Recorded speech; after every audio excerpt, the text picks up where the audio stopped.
శ్రీమాత్రే నమ. జై గురు దత్తాత్రేయ నమ.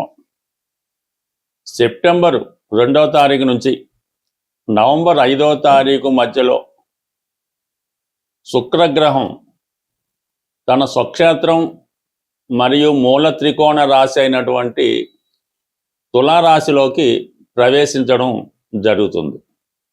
సుమారు 65 రోజుల పాటు, ఎక్కువ రోజుల పాటు సుదీర్ఘంగా తులారాశిలో సంచరించడం జరుగుతుంది. శుక్రుడు జాతకంలో గోచారంలో ఎంత బలంగా ఉంటే స్త్రీలకంత అనుకూలంగా, ఆకర్షణగా, ఆర్థికంగా అనుకూలంగా ఉంటుంది. ఎక్కువ శుభకార్యాలు జరుగుతూ ఉంటాయి. ఇది సినిమా పరిశ్రమ వారికి కూడా చాలా మంచి రోజులనే చెప్పచ్చు. అయితే ఇదే శుక్రుడు అక్టోబర్ 3వ తారీఖున, అంటే తులారాశిలో ఉంటూనే అక్టోబర్ 3వ తారీఖున వక్రగమనం పొందడం జరుగుతుంది.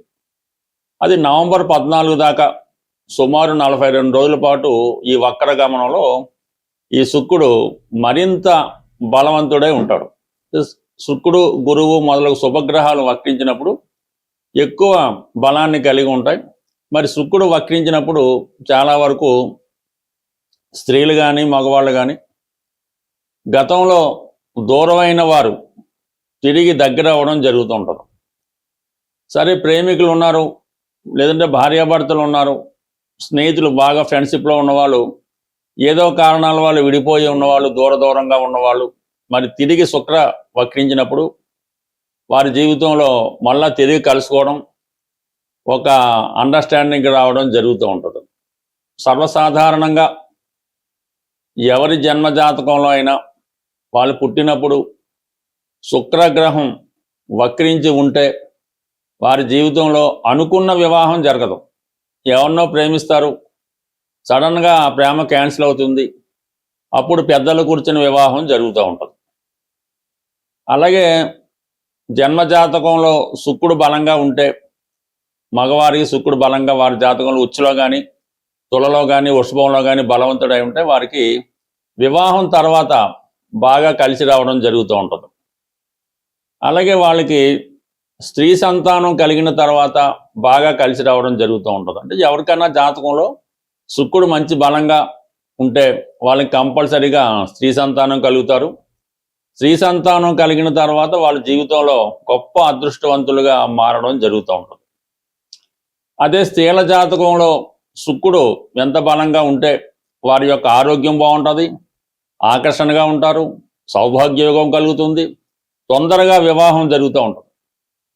అదే శుక్రుడు కంబస్ట్ అయినా, నీచలో ఉన్న, పాపగ్రహాలతో కలిసి ఉన్న వారి యొక్క జీవితంలో అనేక ఎదురు దెబ్బలు, అనేక కష్టాలు ఎదుర్కొంటారు, జీవితంలో గుడ్ విల్ పోగొట్టుకుంటారు, అనేక రకాల విమర్శలకి లోనవడం జరుగుతుంటుంది. వ్యక్తిగతంగా వాళ్ళ జీవితం కూడా అనేక రకాలుగా మోసపోయి ఇబ్బంది పడడం జరుగుతూ ఉంటుంది. అయితే ప్రస్తుతం మనకి ఈ శుక్రగ్రహం 65 రోజుల పాటు తులారాశిలో సంచరించినప్పుడు మాలవ్య మహాపురుష యోగం అనే యోగం ఏర్పడుతూ ఉంటుంది. అది అందరికీ ఏర్పడదు, కొన్ని రాశుల వారికి ఈ యోగం ఏర్పడుతూ ఉంటుంది. మరి కొంతమందికి ఉచ్చక్షేత్రంలో ఉన్న ఫలితం కూడా రావడం జరుగుతుంటుంది. బట్ ఏంటి, ఏ విధంగా ఈ శుక్రుడు ఏ రాశి వారికి ఎటువంటి ఫలితం ఇవ్వబోతున్నాడు అన్నది మనం వివరంగా తెలుసుకునే ప్రయత్నం చేద్దాం. అలాగే శుక్రగ్రహానికి పరిహారం కూడా చేసుకుంటే శుక్రుడు ఏ స్థితిలో ఉన్నా వారి జీవితంలో అనుగ్రహం కలిగి మళ్ళా వారి యొక్క జీవితం చాలా లగ్జరీగా, ఆకర్షణగా, అందంగా ఉండే అవకాశం ఉంటుంది. వృషభ రాశి వారికి శుక్రుడు తులారాశి ప్రవేశంతో, అంటే శుక్రుడికి వృషభ రాశి స్వక్షేత్రం, మరి తులారాశి అన్నది మూల త్రికోణ స్థానం. అంటే ఒక విధంగా తులారాశి వారి యొక్క హోదా పెరుగుతుంది. అంటే మీరు ఏ ఉద్యోగంలో ఉన్నా ఉద్యోగపరంగా మీకు ప్రమోషను, హోదా పెరుగుతుంది. అంటే రాజకీయ రంగంలో ఉన్న వాళ్ళకి రాజకీయ పదవి పెరుగుతుంది. వ్యాపార రంగంలో ఉన్న వాళ్ళకి మీకు కొత్త వ్యాపార పరంగా స్థాయి పెరిగే అవకాశం ఉంది. అయితే 6వ స్థానం ఎక్కువగా సర్వీసు చేసే వాళ్ళకి వర్తిస్తూ ఉంటుంది. ఎవరైతే ఉద్యోగం చేస్తున్నారో వారికి 6వ స్థానం బలంగా ఉంటుంది. ఇప్పుడు మరి వృషభ రాశి వారికి నిరుద్యోగులు అలాగే క్యాంపస్ సెలక్షన్ కోసం ఎదురు చూస్తున్న వాళ్ళకి కంప్లీట్గా ఈ సమయంలో అంటే మీకు నవంబర్ 5వ తారీఖు లోపల ఉద్యోగ ప్రయత్నాలు చాలా వరకు ఫలించే అవకాశం ఉన్నది. అది మీ స్థాయిని బట్టి మీరు సాఫ్ట్వేర్ రంగంలో, కంప్యూటర్ రంగంలో, ఫైనాన్స్ రంగంలో ఉన్న ప్రధానంగా సినిమా రంగంలో ఎవరైతే వృషభ రాశి వారు ఉన్నారో, దాంతోపాటు టీవీ, మీడియా, యూట్యూబ్ మొదలగు రంగాల్లో ఉన్న వాళ్ళకి అత్యంత నేమ్ అండ్ ఫేమ్ లభిస్తుంది, ఎక్కువగా పాపులర్ అవుతారు. అలాగే మీ ఆదాయం కూడా చాలా వరకు పెరిగే అవకాశం ఉన్నది. ఇక ప్రధానంగా స్త్రీలకి కొంతవరకు వారి యొక్క ఆరోగ్యపరంగా అంటే అనారోగ్యపరంగా ఉన్న స్త్రీలు ఆరోగ్యవంతులు అయ్యే అవకాశం ఉంది. కొత్తగా మీరు ఏదైనా వృత్తిలో ప్రవేశించాలనుకుంటే అంటే శుక్రుడికి సంబంధించినవి ఏంటంటే సినిమా ఫీల్డు, ఈ మేకప్, బోటిక్కు మొదలగువి, ఈ పట్టు వస్త్రాలు, టైలరింగు, సాంప్రదాయ వృత్తుల్లో ఉన్నవాళ్ళు ఏ విధంగా అయినా సరే నగల వ్యాపారస్తులు కానీ ఎంటర్టైన్మెంట్ రంగాల్లో ఉన్న వాళ్ళకి కొత్తగా మీరు వృత్తిలో ప్రవేశించాలనుకునే స్త్రీలకి చాలా అనుకూలత ఏర్పడుతుంది. స్త్రీలు ఏదన్నా ప్రభుత్వ రుణం కోసమో ధనం కోసమో ప్రయత్నం చేస్తుంటే, లేదంటే మీకు ఏమైనా ధనం రావాల్సి ఉంటే భర్త గారి ద్వారా కానీ, అత్తవారి ద్వారా కానీ, పుట్టింటి వారి ద్వారా కానీ ధనం రావాల్సి ఉంటే ఆ ధనం మీ చేతికి రావడం జరుగుతుంది. ఇదే సమయంలో కొంతమంది శత్రువులు కూడా మీకు ఏర్పడే అవకాశం ఉన్నది. ప్రధానంగా పెళ్ళైనటువంటి స్త్రీలకి వారి యొక్క స్త్రీ బంధువులతో అంటే అత్తవారితో కానీ, ఆడపడుచులతో కానీ కొన్ని సందర్భాల్లో వేరే వాళ్ళతో కూడా మీకు విభేదాలు లాంటివి ఏర్పడే అవకాశం ఉంది. అంటే మీ యొక్క అభివృద్ధిని చూడలేక అంటే ఓర్వలేక కొంతమంది మీపై దుష్ప్రచారం చేయడం జరుగుతూ ఉంటుంది. సో అది మీకు ప్లస్ పాయింట్ అయ్యే అవకాశం ఉన్నది. అంటే మీకు ఏమీ లేకపోయినా మీ దగ్గర చాలా ధనం, కోట్ల రూపాయల ధనం సంపాదిస్తున్నారని, అక్రమంగా సంపాదిస్తున్నారని రకరకాలుగా రూమర్స్ పుట్టించవచ్చు. వాస్తవానికి మీరు సాధారణ జీవితం గడుపుతున్నా సరే దీనివల్ల అంటే మీ పేరు కొంతవరకు ఫైనాన్షియల్గా పాపులర్ అయ్యే అవకాశం ఉంది. ఇక ప్రధానంగా స్థిరాస్తి కొనాలనుకునే సొంత గృహం కోసం ఎవరైతే కళ్ళకంటున్నారో ఒక లగ్జరీ హోమ్ లాంటిది అంటే మనకి డూప్లెక్స్ హౌస్ లాంటిది ఖరీదైనటువంటి గృహయోగం ఈ రాశి వారికి కలిగే అవకాశం ఉంది. అయితే మీరు అనుకోవచ్చు మన దగ్గర ఇప్పుడు డబ్బులు ఏమి లేవు కదా, కనీసం ₹1,00,000 కూడా లేవు, ఈ గృహం ఎలా కొనుక్కుంటాం అనుకుంటారు. కానీ ముందు మీరు గృహం కొనుక్కునే ప్రయత్నం చేయండి. ఒక మంచి వాస్తుపరంగా మీకున్నటువంటి గృహం సమకూరితే ధనం దానికదే సమకూరే అవకాశం ఉంది. బట్ ఏదైనా ఈ వృషభ రాశి వారికి నవంబర్ 5వ తారీఖు లోపులో సొంత గృహయోగం అయితే ఉన్నది. అలాగే బ్యాంకు రుణం లభిస్తూ ఉంటుంది. శత్రువులు ఉన్నప్పటికీ కూడా దానివల్ల మేలే జరిగే అవకాశం ఉంది. బట్ ఈ శుక్రగ్రహ ప్రయాణంలో ఇంచుమించుగా శుక్రుడు తులారాశిలో సింగిల్గానే ఉంటూ దాని తర్వాత బుధగ్రహం, రవిగ్రహం కలియడం, ఈ శుక్ర గురువుల మధ్య కేంద్ర దృష్టి, ఇవన్నీ కూడా జాతకుడు వివిధ ఫలితాలు ఇస్తూ ఉంటాయి. మరి ఈ వీడియోలో ఇన్ని ఫలితాలు మనం తెలుసుకోలేం కాబట్టి బట్ ఏదైనా వృషభ రాశి వారికి శుక్రుడు సంపూర్ణ అదృష్టాన్ని ఇవ్వడం జరుగుతుంది. శుక్రగ్రహ అనుగ్రహం పొందడం అనేది చాలా సులభం. మీరు జీవితంలో సంతోషాన్ని, ఆనందాన్ని పొందుతూనే శుక్రగ్రహ అనుగ్రహం కూడా పొందవచ్చు. అంటే శుక్రగ్రహ అనుగ్రహం ఉంటేనే ఇవన్నీ పొందుతూ ఉంటారు.